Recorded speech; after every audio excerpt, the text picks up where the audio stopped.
Olá, está começando Sobre Política, um programa que vai explicar e debater sobre alguns temas do cotidiano da política. Pedimos licença para entrar aí na sua casa agora, no seu trabalho, no seu celular. A prestação de serviço é o nosso maior compromisso. Muito prazer, eu sou a Tati Vilela. E eu sou o Marvin Pinho. Hoje o nosso tema é o terceiro setor. Quais são as atividades dessa área formada por organizações de iniciativa privada sem fins lucrativos, que prestam serviços à comunidade? E você sabe qual a relação entre os setores? Teremos o quadro Dicionário Legislativo, está imperdível, e mais reportagens. Vamos abordar os impactos do voluntariado e os desafios enfrentados no período pós-pandemia. Será que esses problemas já foram solucionados? E o que esperar para o futuro das associações e entidades sem fins lucrativos? E aí, ficou curioso? Então fica com a gente. O Sobre Política está começando.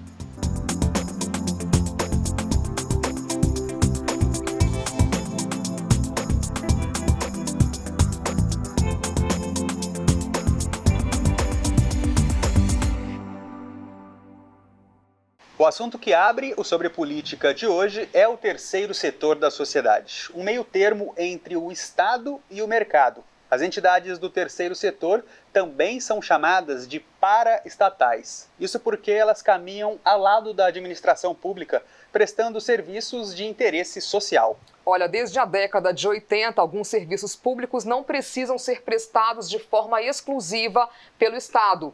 Eles passaram a ser oferecidos também pelas associações e entidades sem fins lucrativos, uma atividade que existiu durante anos, antes de ser regulamentada na década de 80.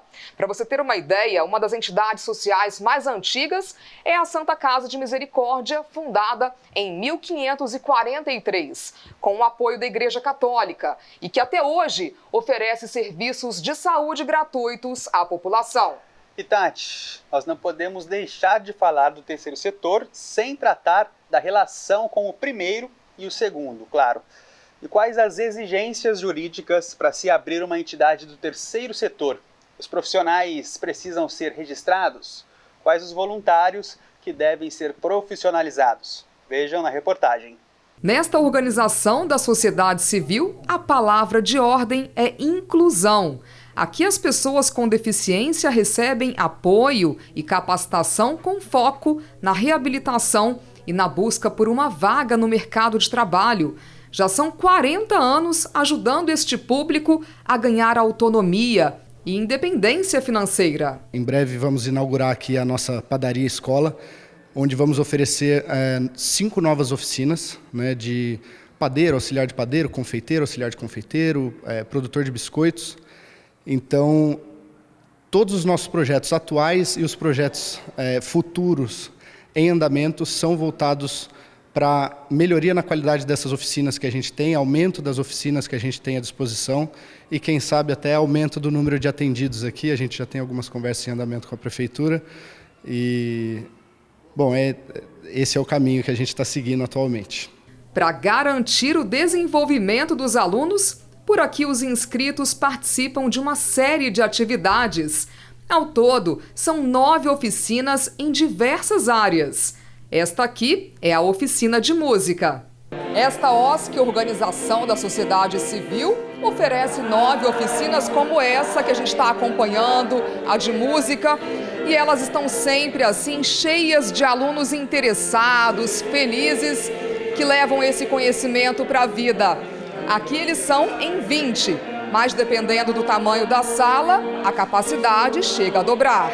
E é este auxílio a quem mais precisa, o maior objetivo de uma organização da sociedade civil, antigamente chamadas de ONGs. Elas são entidades privadas, sem fins lucrativos, que prestam serviços de interesse público. Elas também têm outra denominação, terceiro setor. Vamos entender melhor. Por definição, a organização institucional da nossa sociedade engloba 3 tipos de setores. O primeiro é formado pelo poder público em todas as suas esferas: Prefeitura, Câmara, Assembleia do Estado, o Congresso Federal.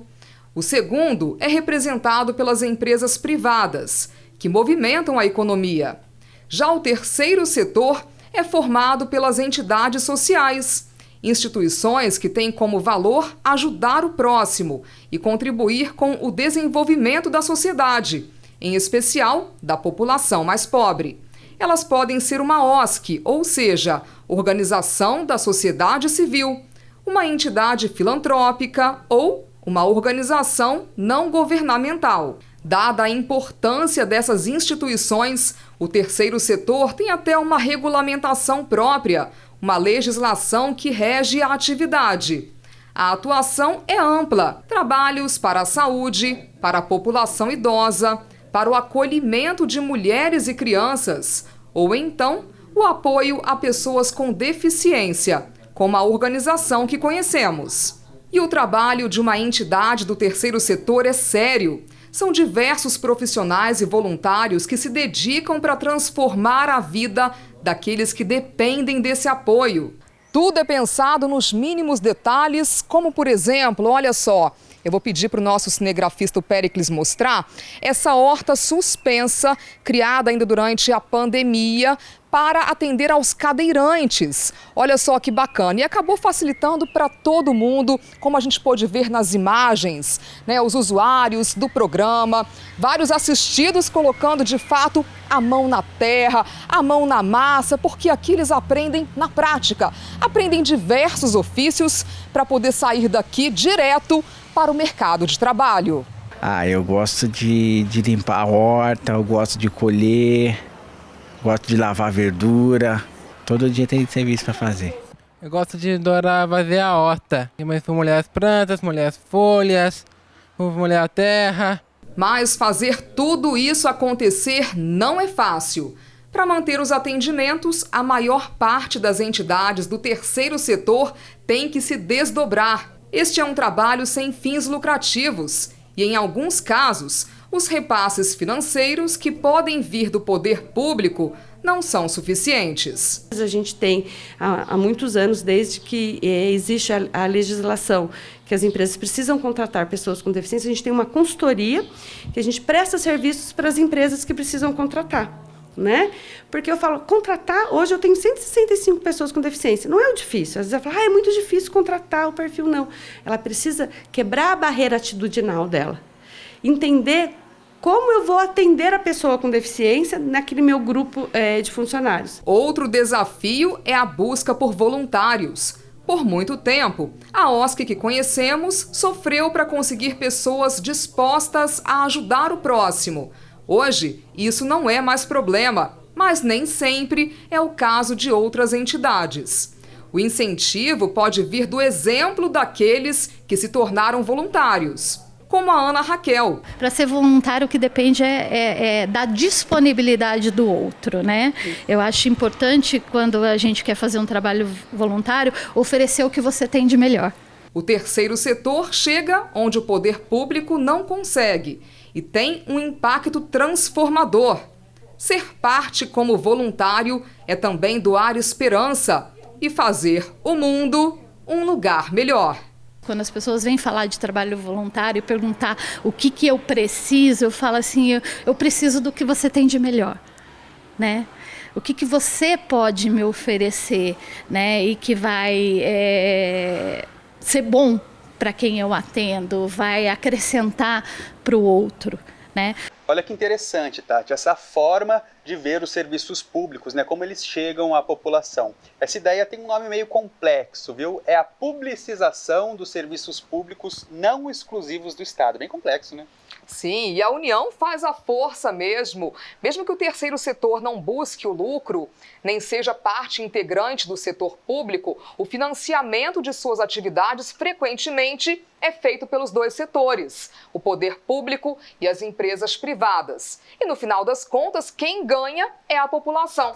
Vamos fazer a primeira pausa no Sobre Política? Vamos sim, a hora do nosso primeiro intervalo. Daqui a pouco a gente volta, tem entrevista para a gente entender mais desse assunto.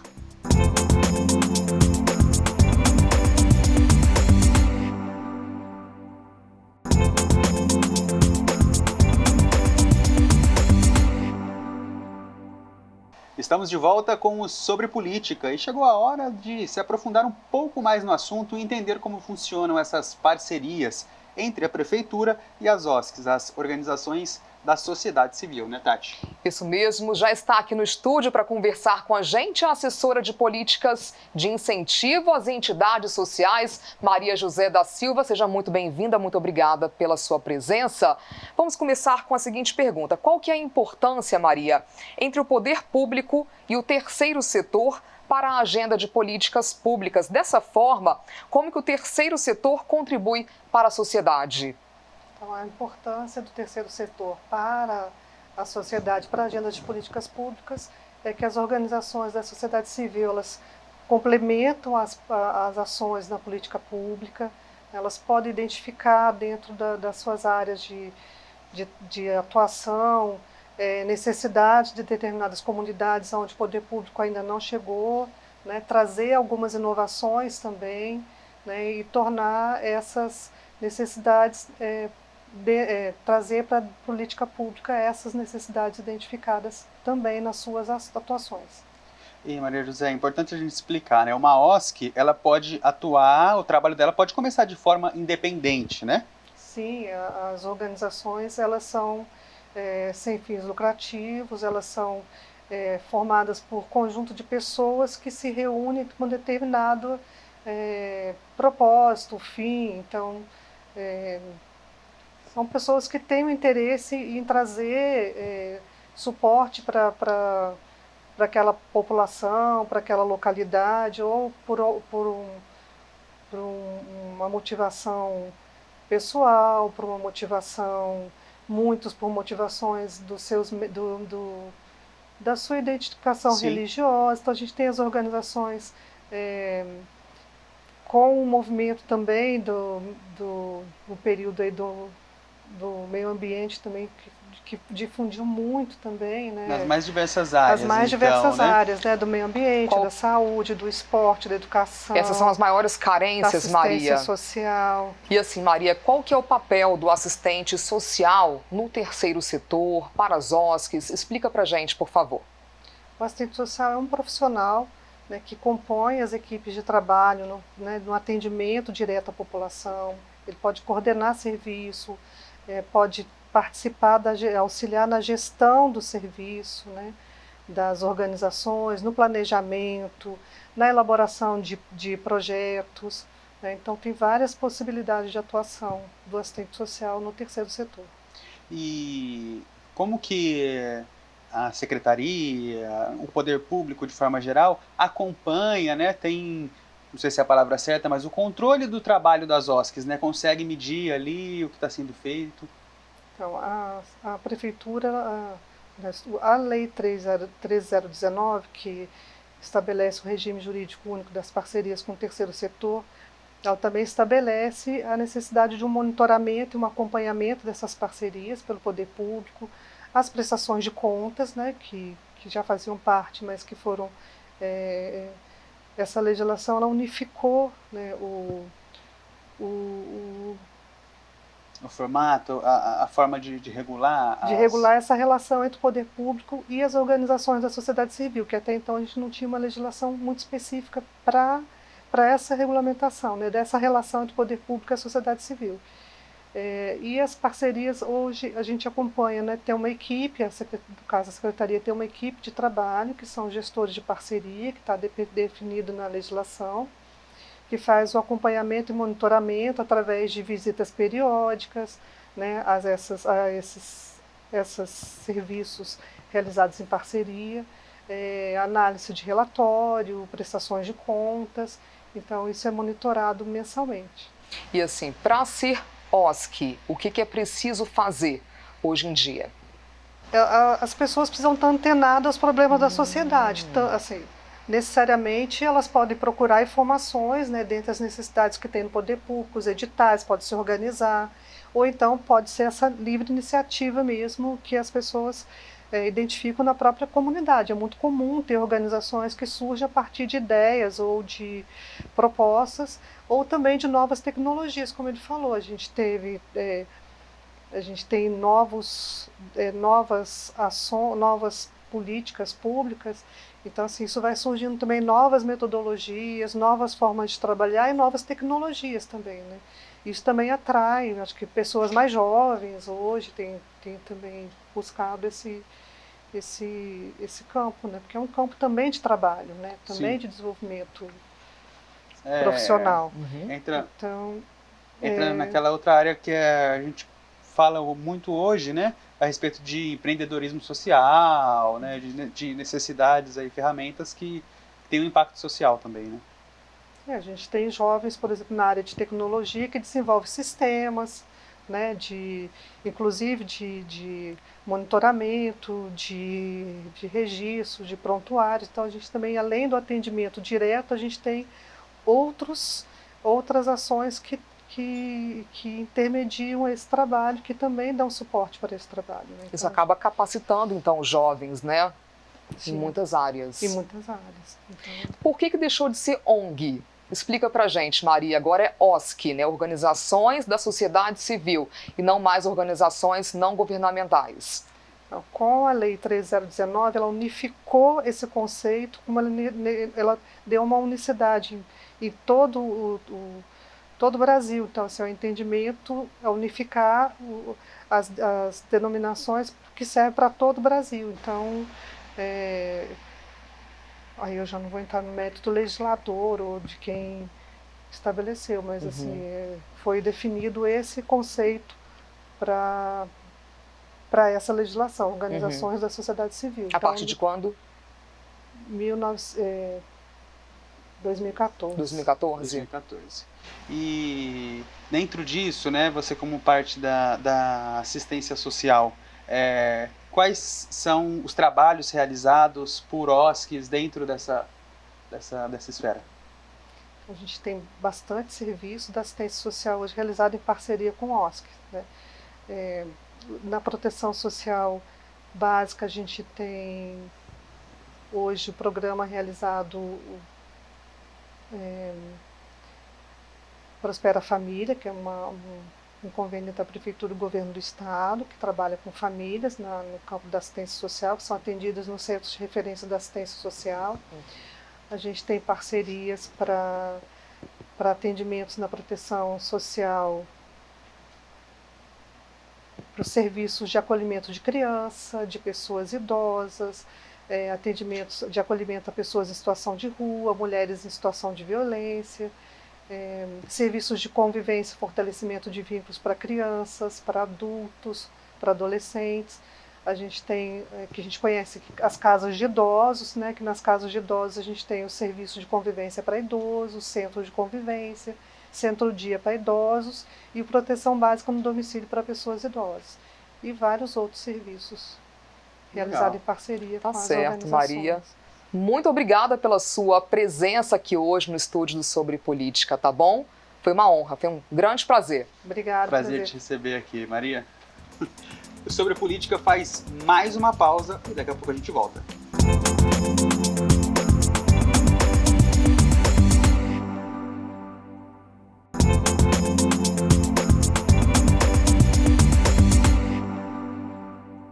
O Sobre Política está de volta. Além das comissões permanentes da Câmara, também há outras formas dos vereadores promoverem debates de interesse da comunidade.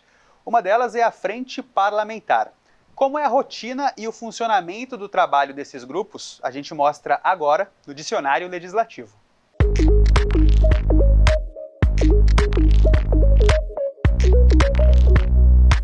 Você sabia que, além do trabalho de votação de projetos e reuniões de comissões, os vereadores também fazem parte de frentes parlamentares?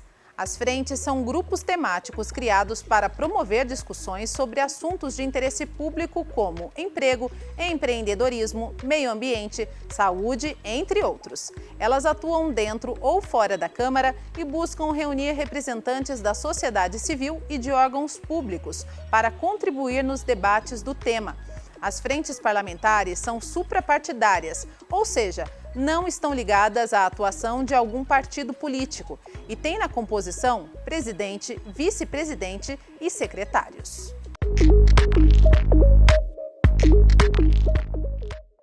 Ei, Psyu, ajudar a ajudar. Essa é a nossa maior missão. Nós já vimos no programa de hoje a grandeza do trabalho desenvolvido pelas organizações da sociedade civil. Mostramos seus principais desafios, o quanto esses grupos necessitam do seu apoio para continuarem funcionando. Conheça um pouco mais das organizações sem fins lucrativos da nossa cidade e onde você pode doar. Nós vamos te mostrar os impactos do trabalho do voluntariado para a cidade. Afinal, nada é mais valioso do que se importar com o próximo. Veja na reportagem exclusiva que nós preparamos para você. Momento de muita atenção e delicadeza. E nada de borrar o esmalte. Todas aqui são alunas do curso de manicure da AJAS, a Associação Joseense de Ação Social. A Dandara começou há pouco mais de um mês. Para ajudar a amiga, hoje foi modelo de mãos. Olha, no momento ela está sendo uma ótima profissional, viu? Até agora. Está sendo maravilhosa. E como que foi o contrário? Quando você fez a unha dela, o que você tinha que fazer? O que você teve que prestar atenção e já aprendeu aí? Olha, em prestar atenção foi em não errar na cutícula da cliente, não tirar bifinhos. Esse foi o mais tenso que eu tive, viu? E aprendi bastante, tirar a cutícula, pegar numa espátula, como pegar num alicate de unha. Os cursos profissionalizantes são uma preparação para o mercado de trabalho, mas tem mais. Os jovens assistidos pelo programa também participam de atividades culturais e educacionais. A vulnerabilidade hoje que se encontra essas crianças, ela tem um escape, né, de chegar e encontrar numa instituição como nossa, ser acolhida, ser atendida, ter uma alimentação adequada dentro de uma instituição, além de estar adquirindo outros tipos de cursos, aliviando essa vida dela e tirando desse meio e adquirindo cursos para futuramente o mercado de trabalho, né? Além dos esmaltes, os brinquedos também estão presentes aqui na AJAS. Isso porque ela atende jovens de 6 a 17 anos. Hoje são mais de 270 pessoas acolhidas. E claro que para tudo isso acontecer, o trabalho voluntário é indispensável.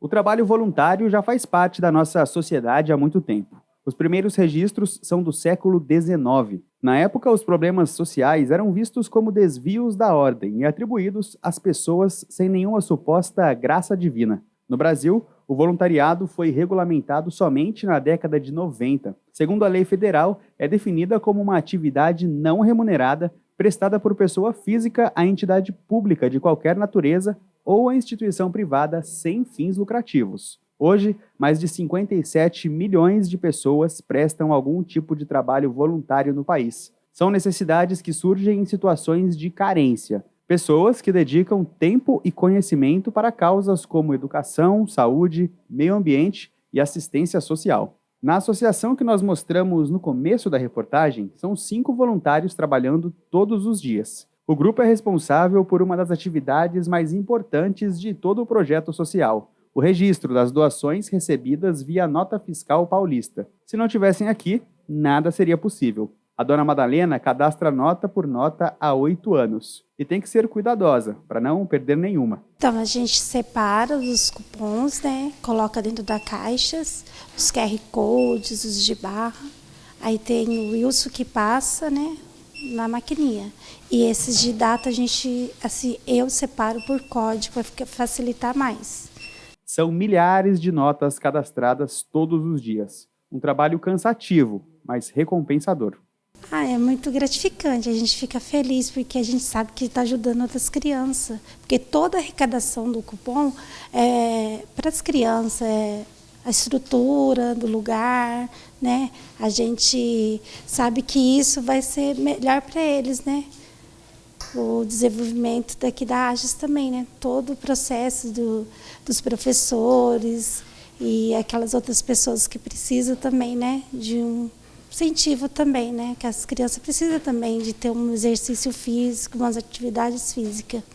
E todo mundo pode cooperar um pouquinho e também ser um voluntário. Quem doa uma nota fiscal, por exemplo, também ajuda para a continuidade de trabalhos como esse. Um gesto pequeno que faz toda a diferença por aqui. Sem dúvida, sem dúvida. Isso em qualquer lugar. Aquela pessoa que vê uma caixinha de uma instituição num estabelecimento, não desperdice o seu cupom. Chegue lá, coloque o seu cupom, que é de alto valor para qualquer instituição.